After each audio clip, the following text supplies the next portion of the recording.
Hello সবাইকে, চলে এসেছি আবার একটা নতুন ভিডিও নিয়ে। দেখে বুঝতেই পারছো আজকে ভিডিওটা কী নিয়ে হতে চলেছে। হ্যাঁ, ইলিশ।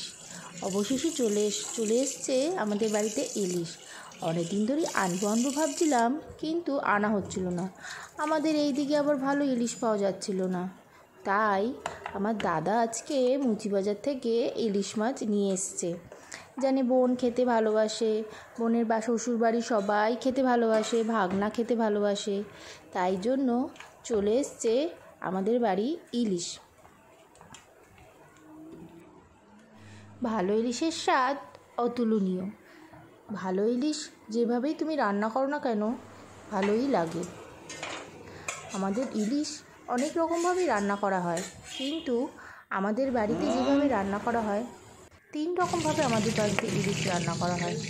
একটা হচ্ছে লেজা, ঘাড়া সব ভেজে আলাদা করে দেওয়া হয় তেল সমেত। আরেকটা হচ্ছে যে ইলিশ মাছের তেলটা বেরোয় না, সেই তেলটা হয় বেগুন দিয়ে, না হয় এমনি লঙ্কা চিড়ে ওই তেলটা গরম ভাতে যা লাগে না, কি বলবো, পুরো স্বর্গ। তাই প্রথমে এই দুটোকে বানিয়ে নিলাম। এইবারে আসছে ভাপা ইলিশ। আর ভাপা ইলিশ করতে যা যা লাগে সবাই জানে, নতুন করে বলার কিছু নেই। এই মশলাটাতে আছে সর্ষে পোস্ত, তারপরে 2 রকমের সর্ষে, সাদা সর্ষে, কালো সর্ষে, লঙ্কা, জিরে বাটা সব একসাথে পেস্ট করে নিয়েছি। দই, অল্প একটু দই সব একসাথে পেস্ট করে নিয়ে কড়াইয়ে তেল দিয়ে কালো জিরে ফোড়ন দিয়ে মশলাটাকে আগে ভালো করে কষিয়ে নিতে হবে, যতক্ষণ না মশলা থেকে তেল বেরিয়ে আসছে। আর দিয়ে দিতে হবে কাঁচা লঙ্কা।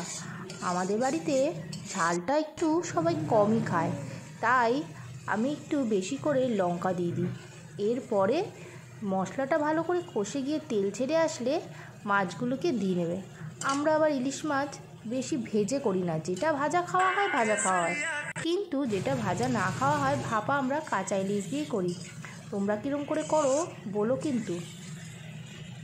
বেশি নাড়ানো যাবে না কিন্তু, তাহলে কড়াইতে লেগে মাছগুলো ভেঙে যাবে।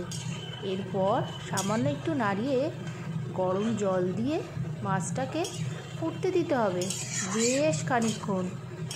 দেখতে পাবে যে তেলগুলো ওপরে ভেসে উঠে এসছে, তখনই ভাববে ইলিশ মাছ পুরো রেডি। কদিন ধরেই বেশ বৃষ্টি শুরু হয়েছে, আর এই বৃষ্টির মধ্যে ইলিশ, আহা! আমার শাশুড়ি মাই ইলিশটা রান্না করেছে। আসলে আমার শাশুড়ি মায়ের হাতের রান্না না ভীষণ সুন্দর, সে যে রান্নাই বলো না কেন। আমি তো এসে আমার শাশুড়ি মার কাছেই সব শিখেছি। তাহলে কি হলো, ইলিশের তেল আর ইলিশ মাছ ভাজা। আজকে দুপুরে আমরা এই দিয়েই খাওয়াটা সারবো। তোমাদের ভিডিওটা কেমন লাগলো জানিও। ভালো লাগলে লাইক, কমেন্ট, শেয়ার অবশ্যই করো। দেখা হবে আবার একটা অন্য ভিডিওতে। টাটা।